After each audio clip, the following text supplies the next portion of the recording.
Beasiswa ini tuh tanpa seleksi wawancara guys, alias kalian hanya dilihat dari berkas administrasi yang kalian lampirkan. Kapan sih untuk pembukaan beasiswa?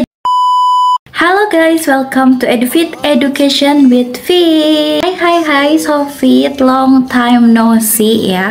Mungkin udah agak lama aku nggak bikin video panjang, apalagi pembahasan soal beasiswa. Kali ini tuh aku bakal ngebahas beasiswa yang bakal dibuka di bulan Juni dan berakhir di bulan Juli. Jadi ini pendaftarannya itu sekitar 1 bulanan gitu. Coba tebak, kira-kira kita mau bahas beasiswa apa ya? Yes, kalian 100% benar. Kali itu aku bakal ngebahas beasiswa JFLS atau Jabar Future Leader Scholarship 2024 ya. Bolehnya juga kebetulan gitu ya, aku merupakan awardee dari beasiswa JFLS ini pada tahun 2022 ya. Dengan kategorinya itu percepatan akses pendidikan tinggi bagi D3, D4 ataupun S1.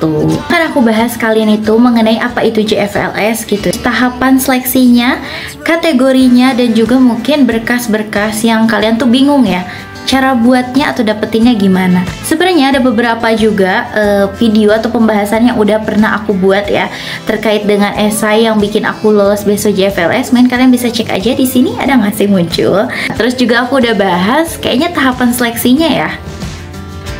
Yang pasti tahap, jangan lupa buat klik like dan juga subscribe-nya. Jangan lupa juga aktifkan lonceng notifikasinya biar kalian gak ketinggalan info-info yang insya Allah bermanfaat dari Fitria Vlogs. Oke guys, mungkin kita langsung aja ngebahas ya. Sebenarnya JFLS atau beasiswa JFLS ini tuh apa ya? JFLS itu singkatan dari Jabar Future Leader Scholarship. Ya, kalian udah tahu, berarti itu dari pemerintah Provinsi Jawa Barat. Jadi kamu nih mahasiswa baru ataupun mahasiswa ongoing, baik jenjangnya itu D3, D4 ataupun S1 di perguruan tinggi di Jawa Barat, ataupun memang ada beberapa perguruan tinggi di luar Jawa Barat yang memang sudah memiliki kerjasama dengan Pemprov Jabar ya. Kategori beasiswanya sendiri ini tuh ada kategori prestasi akademik dan juga prestasi non akademik ya. Nah kalau misalnya untuk yang prestasi akademik bisa bagi D3, D4, S1, S2 bahkan S3 ya.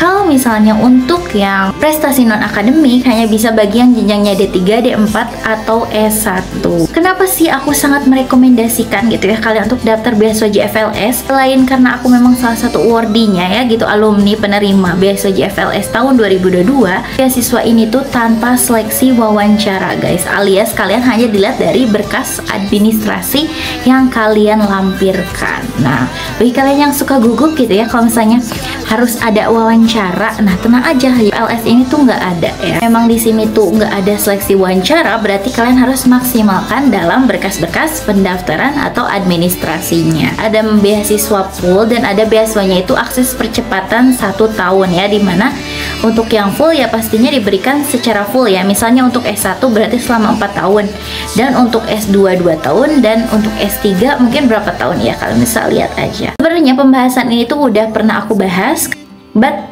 it's okay gitu ya. Sekarang mungkin aku akan bahas lebih jelasnya karena banyak juga pertanyaan dari kalian. Untuk S1 penuh ya, misalnya S1, S2, S3 penuh, ini tuh bagi kalian mahasiswa baru yang baru aja diterima di perguruan tinggi yang bermitra dengan Pemprov Jabar dan memiliki kriteria untuk nilainya sendiri ya, untuk nilai ujian sekolah. Untuk yang percepatan akses pendidikan tinggi, ini tuh bisa bagi kalian mahasiswa ongoing ya, atau mahasiswa baru juga. Aku memang mendaftar di yang 1 tahun ya, akses percepatan perguruan tinggi kalau nggak salah ya, karena memang aku daftarnya saat aku sedang menjadi mahasiswa aktif ya. Bagi kalian yang mau daftarnya di non akademik atau non akademik itu berarti kalian yang punya prestasi ya dalam bidang non akademik, seperti kalian bidang keagamaan nih, misalnya kalian hafiz ya atau hafizoh gitu ya, yang memang punya hafalan Al-Quran, atau kalian yang punya prestasi dalam bidang kesenian, olahraga juga kalau nggak salah minimal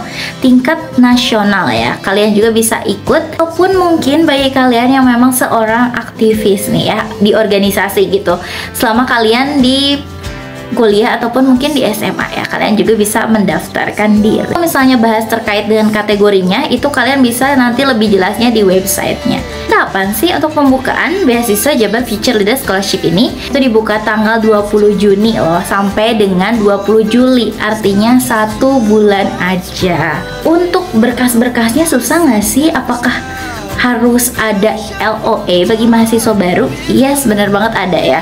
Karena ada juga yang nanya banyak gitu ya, LOA itu apa sih gitu. LOA itu Letter of Acceptance, dimana merupakan bukti kalian diterima di perguruan tinggi, baik mungkin ya SBM ataupun SNM, ataupun mungkin kalau misalnya ujian mandiri gitu, itu bisa berupa screenshot juga. Sebenarnya kalian bisa cek aja di sini. Nah, untuk cara pendaftarannya mungkin sekarang belum dibuka websitenya, kalian bisa cek aja di website dari JFLS, nanti aku cantumkan di bawah ini. Untuk berkas pendaftarannya, menurut aku ini tuh terbilang mudah ya untuk seleksi administrasinya. Sesuaikan dulu dengan kategori beasiswa yang akan kalian pilih. Tentunya bagi kalian yang pilihnya untuk bidang akademik, pastinya kalian harus melampirkan bukti akademik kalian. Non akademik pastinya ada berupa sertifikat prestasi kalian. Tentunya juga untuk jenjang yang kalian pilih, misalnya untuk S1 gak ada ya harus sertifikat bahasa, sementara untuk S2 S3 ada ketentuan sertifikat bahasa. Lainnya ya, sebenarnya menurut aku ada pembuatan esai dan juga elevator pitch, dimana kalian tuh harus membuat video perkenalan. Mungkin kalian juga bisa lihat contohnya di sini ya, yang aku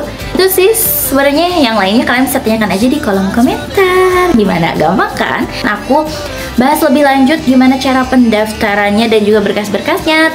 Tertarik gak sih buat daftar? Menurut aku buruan daftar. Terima kasih telah menonton. Bye bye. Tasyakur ederim. See you soon.